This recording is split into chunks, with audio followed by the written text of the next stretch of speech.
The Azeroth World Revamp has been confirmed. Yes, we talked about this before, and Bellular has his take on it. Let's see how revampy Azeroth is about to get. I love this shit, and I really hope they go through with it.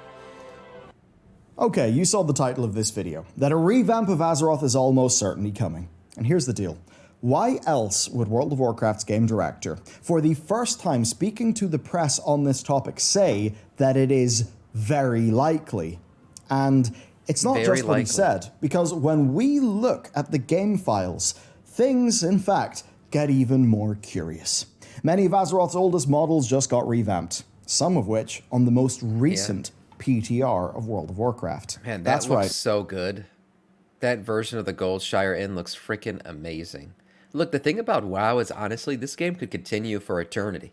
Because of the art style, it's so, like, stylized that the game will never really look old as long as they keep updating it and, you know, moving it up in terms of, like, resolution, you know, HD and 4K and all that. This inn looks freaking amazing. Oh my god, I would love to see... this is the kind of revamp that the world needs. Not a cataclysmic revamp where you're destroying the old world, because that ruins nostalgia and, you know, hits to the heart. But a revamp like this still looks like Goldshire. It just looks like a 2023 version of Goldshire. Man. That's right. WoW's latest in-testing patch, Guardians of the Dream, is stuffed full of content that could not possibly be related to the Emerald Dream. Just like our sponsor. Ugreen, they are the best charging brand around. I've been using their products daily for years, and now I'm organizing my desktop and creating the perfect charging area with their new Ugreen Nexode 65-watt 7-in-1 charging station. It lets me handle at least 4 devices at once. You gotta check it out and let them know that I sent you with that link down below. Now, this has 3 AC plugs, 2 USB-As, and 2 USB-Cs that support up to 65 watts. That's a lot. As an example, that 65-watt peak output on the USB-C will fill up your MacBook Air 13 M2 in an hour and a half. And it'll fast charge your other devices like your phone, all while having that flexibility to also power your TV, your monitor, or anything else that requires mains power. It's a tremendously handy and flexible product to really level up your desk setup. So click that link down below to check them out and to let them know that I sent you. Thanks, Ugreen, for sponsoring today's video, and let's roll. All right, let's get into this. From the horse's Ian Hazzikostas, WoW's game director, and Holly Longdale, its vice president, spoke to GameSpot. And it's the format of interview that's part quotes, part explanations of the conversation from the journalist who did it. In this case, Cameron. Framing is everything, and this is how it's framed. That Warcraft is 29, World of Warcraft is 19, and that means that yes, next year, WoW's 10th expansion will land on its 20th birthday, which is also the franchise's 30th. And with that framing from Cameron in mind, the quote from Ian that it's, and again, direct quote, likely to happen is major. Taking that literally, saying it's likely, means the chance is over 50%. But likely to happen means plans have been made, you know, and it's just about implementing and actually going through with it, putting the devs into the, you know, putting the time in to get it done. That's what it tells me, at least. Now, in terms of Cataclysm, I don't think we should go back in time. I don't like the time place shit. I'd rather be in the current timeline, but what I would say is Cataclysm happened a long time ago. Azeroth can heal, the land can heal, and maybe by healing, it'll essentially go back to what it was. But the new revamped HD version, that's what I would like them to do with this world revamp, and that's what I hope they do is like Cataclysm happened, now the land is healed, it's returned back to vanilla status, but new HD revamp, new assets, it looks nicer, the grass is more HD, the buildings are more HD, everything has been up-resed. That's what I would like to see if I got to pick in terms of what a revamp would look like. Taken as the words of the game director doing an interview to the press, knowing that it will generate headlines, he would not say this unless it's something that they are planning to do. Because rule 1 of running a live game is not to write checks that you cannot pay. True. It's a good thing Peter Molyneux didn't get his hands on MMOs then. Ian's reasoning is obvious to us all, and he puts it like this. We've kind of painted ourselves into a corner where we have all these iconic locations, but we can't really use them because they've already been used. Obviously, part of the classic appeal is the journey back to the core continents. They've already been used, or they've never been used, aka Silvermoon City. Silvermoon never got used for anything really. It was like this unbelievable. I can't believe probably the amount of time they put into creating Silvermoon. I remember this shit came out back in fucking BC. Back when like you were using 2 polygons to create a building, and yet they created this unbelievable looking city that has never been used. It's just part of the starting zone for the Blood Elves, and Blood Elves have gone there, when they're doing their thing. But otherwise, not only has it not been used, it's never even been updated for flying.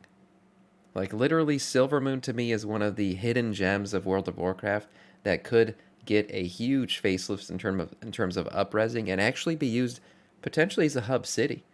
Because even though the Blood Elves are in the Horde, we're buddies now, and the Void Elves are Blood Elves who are on the Alliance. So you could totally use it as a hub city for an expansion. Upres that shit, get us in there. That place is beautiful, man. But there's plenty of places like that are part of Old WoW that just completely got thrown to the wayside, never really got used. Some fresh island dredged up from the bowels of the lore. And as far as Warcraft, the series of RTSs that got this whole thing started, as far as they were concerned, it was all Eastern Kingdoms and Outland. Later Kalimdor and Northrend in Warcraft 3. That's their task then. Doing so is not easy. Ian says that he's aware of Cataclysm's problems, and that means that any revamp would be unlike what we've seen before.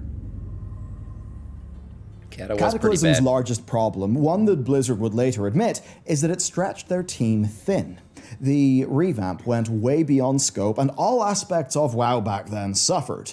We don't know exactly how large the Warcraft dev team was back then. However, in this 2009 interview, I saw it quoted that they had 51 artists and 37 designers. Obviously, that's just 2 departments. There are many more people, but as an example, whenever we counted the World of Warcraft team size per Dragonflight's credits, it was over 700. So bandwidth just is not an issue. But that's not Cataclysm's only problem.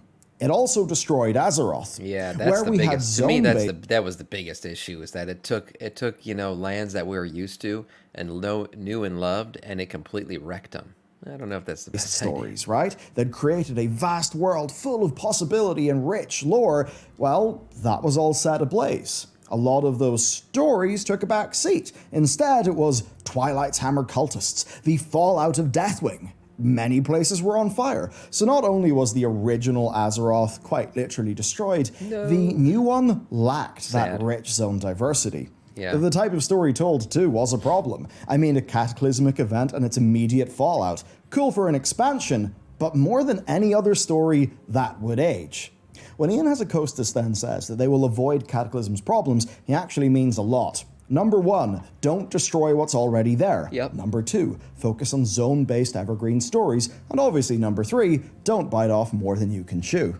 By now, I sense, though, that you want me to show you something tangible in this video, right? Yeah, that would be great. Just show us some images. What I will say, though, about like team size and stuff is let's not forget Microsoft purchased Activision Blizzard, right? That merger is going to happen. It's still going through. It has to finish actually by October, I believe, or they have to pay even more. If I remember the contract right, we looked at that. So that merger is happening, and their dev power is about to quadruple. So they are certainly going to have more people that they can commit to a world revamp while still working on things like patches and expansions and all the other stuff. Dev power will never be a problem for Blizzard ever again after this merger happens. So let's get a taste of just how much work has been done already. These Night and Blood Elf boats set the community alight a while ago. They're absolutely gorgeous, and they seemingly weren't all that important to the Dragon Isles. Patch 10.2 then just added both of these. Both the Northrend Icebreaker and the classic human ship in full modern glory. These are in patch 10.2. And there's a lot more. We actually have new HD like airships for both factions. And in 10.2, we've actually just seen, in case you need some war, some brand new siege engines. Oh. Here's the new Darkmoon Fair. Brand new, sitting there in the game files, ready to go, but not used in the game. Turn to community data miner Ellie, and we can see this gorgeous Midsummer Fire Festival asset. Again, that festival's not until next summer. They've been focusing a lot on the holidays, but that's not all. surprisingly. Here are some Alliance base building components from a while ago. And look, there are way more things in the game files that aren't in the game right now, but you've got so a taste good, of man. that. They gotta get this We shit can in the also game. cover what is actually in the game right now. Because think of classic WoW. You're going to think of gnolls, murlocs, centaur, furbolgs, wolves, bears, spiders, dragons, drakes, undead, scarlet crusaders, pirates. Many of World of Warcraft's mobs are updated. If you return to those old zones, Yeah. you can actually see brand new, fresh models that look good today. Yeah, the thing about all these model updates and even the player character is now we look more up-res than the environments we play in. So that kind of is it's like a world-breaking experience. Like look at this tent behind this knoll. They look like they're from two different games.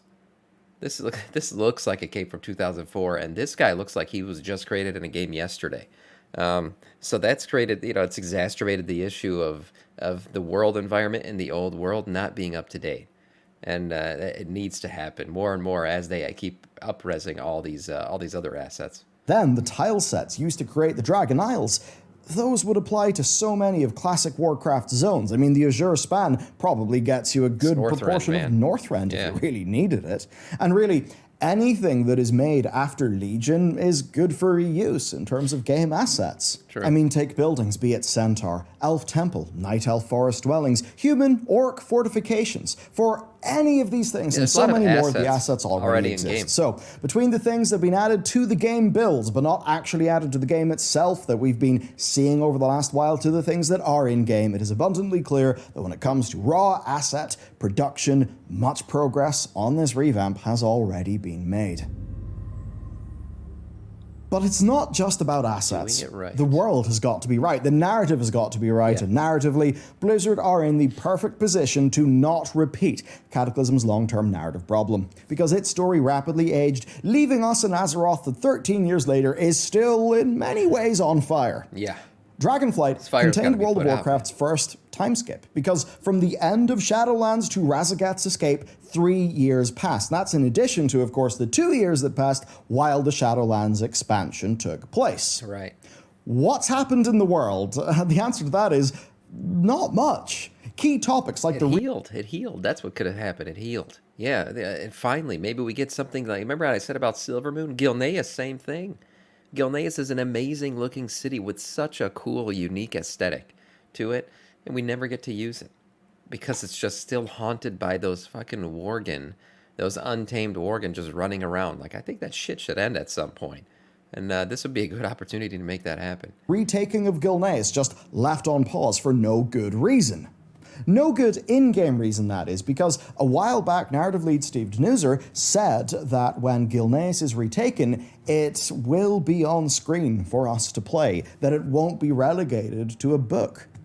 Sounds like he knows something we don't when he said that. Of course, expand that to the rest of Lordaeron, and there is so much narrative potential that we actually did a full video on it a while back. And that counts for everywhere else. Ashenvale and Darkshore suffered greatly. Re-establishing these regions for the Night Elves would be the ideal narrative reset. I forgot about this. The prospect of a WoW 2, something that, yes, has an endgame narrative, but more importantly, is reintroducing the entire core world that is upon us. So let's talk about how it quite literally could happen. Okay. Well, is he talking lore right now? Not being able You said Oribos is a good... I hated fucking Oribos. I could never find my way around that place because every section of the city looked the same. I used to run in a circle trying to figure out where the hell the transmog is. Oh my god. to see Azeroth as it once was sucked. Are you nostalgic for the old version of Thousand Needles that isn't flooded? Tough luck. So much was lost, and this is something that Ian mentioned in the GameSpot interview. When updating zones since then, Blizzard have done things differently. They've merely added a new phase atop what was already there, essentially a max level phase, as we saw with Warlords of Draenor's Blasted Lands and more recently Battle for Azeroth's Darkshore. Right. Could that scale to the whole world? Could Blizzard simply remake World of Warcraft as a new phase on top of the one that's already there? The answer to that is yes, and that could be a new default experience. If players want to see what was, sure, they can just go and talk to Chromie and activate Chromie time. There you go. Yeah. It already exists in-game. But there are some issues. Often phasing can cause a lot of bugs for designers, and that's hard work. Phasing may also limit their play spaces. I mean, if we're to use dynamic flying, which Blizzard surely will be using, Yeah, we're they definitely not going to get want a bit dragon more riding creative everywhere. freedom in the size of zones. And recently, when I was streaming with Matt, Ellie was in our chat. I mentioned her work earlier. She put forward the idea of just making a new continent from scratch. Now, when she says that, that is referring Maybe to how other these side things of exist in the Azeroth. game files. Take this loading screen from the Plaguelands into the Ghostlands. There's a loading screen there because the Ghostlands, technically speaking, is in the Outland continent, because it was Oh, put in the Burning Crusade.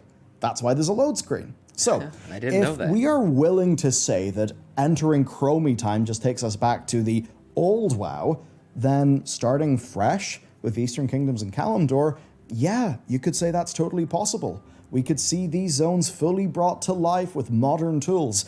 In many ways, that That'd would be be so incredible. amazing. Now, it would be hard to not lose the charm that those places have. Like, that is a challenge, but if Blizzard wanted to, just take that clean break and have proper creative freedom to essentially craft the WoW 2 that people have wanted for years. Yeah, Well, give it to me. that is precisely how they would do it. WoW, like I would love a WoW 2 fresh start, honestly. I would, and I think a lot of people would. But I understand the hesitation to basically kill your own game, because that's what they would be doing. If they ever fully created like a WoW 2 box, separate box, you buy the game, all that shit, they'd be dividing their player base. They'd have to support an old game because people still want to play WoW 1, because, some people aren't going to let it go. And then you're going to have people in WoW 2. And now you got to create, assets and Give me expansions the and meat everything for that. and give it to me raw. Yeah, give it to me raw indeed. So the thing is, I would love to see this is probably the best way they could do it, is just revamp the current world and do it in a way, like I said, not cataclysmic, but just revamp it. HD res it, up res that shit. And I don't give a fuck about Chromie time, honestly. I get nostalgia, but now we have classic WoW. I mean, if you want to go back and see the zones as they were, just go fucking play classic. The hell? Why do you gotta have two separate phases? Ian's words sure are You remember curious. when Cataclysm came out, there was no classic. So when they destroyed the lands, that was it. They were gone. There was no way to ever see the old ways again.